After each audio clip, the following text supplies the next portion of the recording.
সকালবেলা একটা পাখি উড়তে থাকে খোলা আকাশে, সারাদিন উড়ে উড়ে নিজের পেট ভরে বাচ্চার খানা নিয়ে বাসায় যায়। ওই পাখিটার খানা কে দেয়?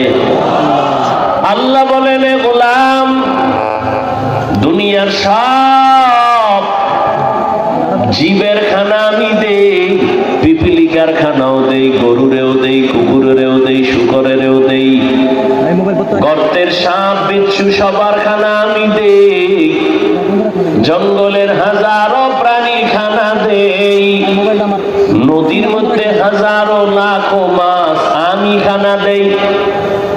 মানুষ তোদের খানাও আমি দেই, তবে ব্যবধান হলো অন্যের খানা পবিত্র না। মানুষ তোমার জন্য যে খানা দিছি, সারা দুনিয়ার মধ্যে তোমার খানাটা পিওর এবং পবিত্র। মানুষের খানাটা কেমন পিওর?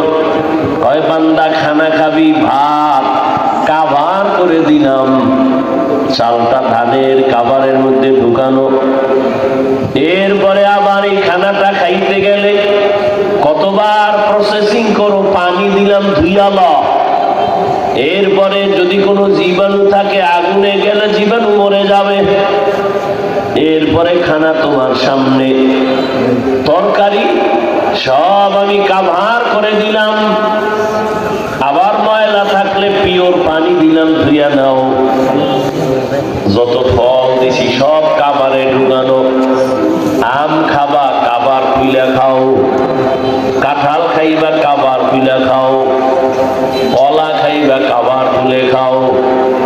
আমি আল্লাহ সব খানা তোমার জন্য পিওর দিলাম, তোমার খানাটা পবিত্র, তোমার সম্মান এত বেশি, এ কারণে তোমার জন্য খানাটা পিওর হালাল, হারাম খানা তোমারে দেই নাই।